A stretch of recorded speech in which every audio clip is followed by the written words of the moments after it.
Прямо напротив мужчины лежал огромный зубр. Валера даже глаза протер, но животное не исчезло. Тогда егерь осторожно приблизился. Зверь настороженно следил за каждым движением, но не пытался встать и убежать. Не то чтобы Валера был специалистом по зубрам. Признаться честно, он не думал, что они все еще водятся на этих землях. Но дед рассказывал, что когда-то охотники тут пировали, отстреливая огромных животных. В охотничьем домике даже лежала какая-то распечатка по краснокнижных животным. Но ни один егерь за последние лет 30 зубров здесь не встречал. Мужчина закинул ружье за плечо, чтобы еще сильнее не напугать животное. Когда он подобрался совсем близко, зверь дернулся в сторону и заревел от боли. Валера увидел, как зубр упал, пытаясь опереться на ногу. Скорее всего, животное сломало конечность. Обездвиженное, оно должно было вскоре умереть от голода. Валера уже несколько лет работал егерем в отдаленном горном лесничестве. Он с детства любил лес, знал все потайные тропы животных, умел считывать следы, мальчишку всему научил дед, опытный охотник. Поначалу парень ходил на промысел с мужчинами семьи, но вскоре понял, что без контроля животные быстро могут исчезнуть, поэтому пошел в егеря. Сейчас он с двумя напарниками тщательно отшлеживает все передвижения лесных животных. В сезон охоты егеря корректировали охотников, разрешали отстрел определенных животных, других тщательно оберегали и близко никого не подпускали. Сейчас Валерий как раз осматривал угодья, так как через несколько дней открывался сезон охоты на кабана. Подарочек в виде зубра одновременно радовал и настораживал. Мужчина запомнил местность, отметил координаты и быстро отправился в охотничий домик. Идти пришлось несколько часов, но отдыхать было совершенно некогда. Первым делом Вальерка позвонил напарникам и рассказал о встрече с зубром. Сменщик должен был появиться только через 3 дня, но учитывая обстоятельства, оба пообещали быть утром. Мужчинам предстояло спасти зверя и оградить его от встречи с охотниками. Затем мужчина собрал огромную охапку свежей травы, набрал несколько баклажек воды. Он порылся в запасах охотничьего домика и обнаружил несколько штук морковки, свеклу и капусту. Придется обойтись без сытного обеда, но это может спасти жизнь редкому зверю. Собрав все съестное, егерь отправился к зубру. Зверь лежал на том же месте. Он настороженно косился на человека, который уже во второй раз появился перед ним. Валера налил воду в ведро и очень аккуратно подошел к животному поближе. Зверь снова дернулся, чтобы убежать, но у него ничего не получилось. От страха зубр задышал очень часто, его сердце готово было вот-вот выскочить из груди. Большие ноздри шумно втягивали воздух. Когда какой-то запах показался животному знакомым, он принюхался внимательнее и обнаружил в ведре воду. Валера не знал, сколько времени зверь уже лежал на этом месте, но то, с какой жадностью набросился на воду, говорило о приличном сроке. Когда ведро опустело, мужчина также осторожно, стараясь не делать резких движений, отодвинул тару подальше. Теперь разместил возле морды зверя большую охапку душистой травы, а сверху накидал нарезанные большими кусками овощи. Зубр не притронулся к угощению, но Валера и не рассчитывал на другое. Мужчина собрал баклажки с ведром и отправился к домику лесничего, а животное внимательно следило за странным человеком. Про себя зверь уже решил, что этому двуногому можно доверять, иначе зачем было спасать от жажды. Когда Валерий скрылся за стеной леса, птичье пение вокруг достигло прежней громкости. Зубр поспешно набросился на еду. Всю растительность, до которой он мог дотянуться, лежа в одном положении, зверь ел еще день назад. Теперь он с удовольствием хрустел свежескошенной сочной травой. Овощи в глазах животного выглядели странно, так как раньше он никогда такого не ел. Но вкусный запах заинтересовал любопытную громадину. Он потянулся поближе и несмело захрустел морковкой. Зубр даже замер от удивления. Непонятная еда оказалась очень сладкой и вкусной. Животное тут же набросилось на деликатесы с удвоенной силой. Тем временем Валера вернулся в охотничий домик. Он нашел ту информацию о зубрах, которая хранилась на рабочем месте, и решил подробно изучить ее. При свете фонаря мужчина узнал, что масса одного быка может достигать 850 килограммов. Это весьма осложняло дело, так как транспортировать тяжелое животное в густом лесу было невозможно.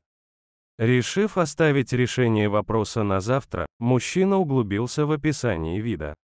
Зубр оказался единственным животным, который ест папоротник. Как раз сегодня Валера несколько раз натыкался на погрызанные кустарники и не понимал, кто их может уничтожать. Природных врагов у взрослых особей, кроме человека, нет, а молодняк может становиться добычей волков и медведей. Егерь прикинул размер той особи, что лежала на его территории. Зубр был ранен, поэтому мог показаться легкой добычей для хищника. В его лесничестве была совсем молодая и небольшая стая волков.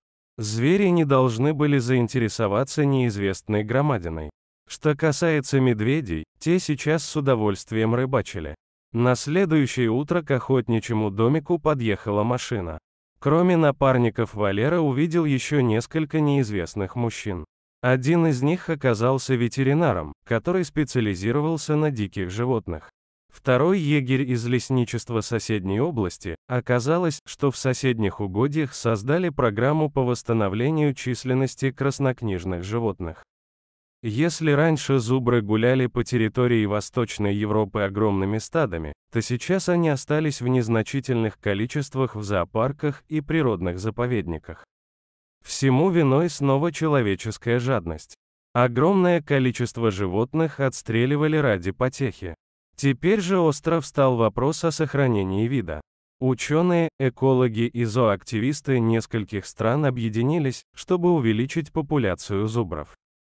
Из нескольких европейских заповедников выбрали взрослых особей для переселения в дикую природу. Животных привезли в те места, где раньше они обитали в огромных количествах. Маленькое стадо разместили на другой стороне гор под ответственность местных егерей. За несколько лет родилось больше десятка детенышей, что было выдающимся результатом. Обычно самка зубра телилась раз в несколько лет. А тут малыши появлялись каждый год, стадо увеличивалось, взрослые быки отдалялись. Дело в том, что у зубров царит матриархат. Во главе стада обычно одна-две самки, вокруг которых собираются остальные коровы и телята. Взрослые самцы, как правило, держатся отдельно, а к стаду прибиваются только на время гона. Видимо, этот зубр пошел искать новые территории для себя, но попал в беду. Егерь из соседнего лесничества рассказал, что они потеряли самца приблизительно неделю назад. Люди не думали, что зверь решится переходить горы, поэтому искали его в совершенно другом направлении. Вся компания отправилась к животному. Зубр лежал на том же месте, а вокруг не было остатков вчерашней трапезы. Когда он увидел большую компанию людей, снова сделал отчаянную попытку встать. Как и в первый раз, он упал на землю с протяжным мычанием, полным боли. Ветеринар тут же дала егерю ампулу со снотворным, который тот выстрелил в зубра. Через некоторое время животное уснуло, и люди смогли подойти близко для оценки ситуации. После осмотра оказалось, что у зверя поломана нога. Ветеринар осторожно выправил положение кости и наложил сверху фиксатор. Зубра до полного восстановления решено было оставить на этом месте. Мужчины быстро соорудили небольшой загон, чтобы ограничить передвижение больного. Туда установили большую поилку и насыпали скошенной травы. У местных егерей появилось обязательное занятие – кормить и поить пострадавшие животные. Через несколько дней и начался сезон охоты. Вальерка с напарниками договорились какое-то время дежурить не по одному, а всем вместе. Пока двое из них направляли охотников, третий постоянно находился около зубра. Животное постепенно привыкало к Валерию, так как он чаще всего ходил неподалеку и кормил зверя. К остальным двуногим бык относился очень подозрительно, он бы давно сбежал прочь, но ограда удерживала его от опрометчивого шага. Фиксатор на ноге давал обманчивую иллюзию здоровой конечности, и животное не понимало, почему не может уйти. Ветеринар прописал зубру витаминизированные биодобавки. Кое-что изводили в воде, другое перемалывали в порошок и посыпали среди овощей. Зверю сильно понравилась свекла с морковью, поэтому их использовали для лечения животного. Раз в 2 недели приезжал проведывать пациента врач, он больше не усыплял зубра. Ограда давала возможность подходить достаточно близко для визуального осмотра животного. Спустя пару месяцев зверь окончательно встал на ноги, с него сняли фиксатор и выпустили на свободу. Зубр тут же резво убежал в чащу леса. Валера даже немного расстроился, так как уже привык к подопечному. Ограду решили не разбирать какое-то время, а вдруг еще какой-то зверь перейдет горную гряду или с местными лосями и оленями что-то случится. На этот раз, чтобы не потерять зубра, люди одели ему ошейник с датчиками. Сигнал от него показывал все передвижения животного в реальном времени. Судя по последним данным, зубр решил вернуться в родные края, что подтвердили местные егеря.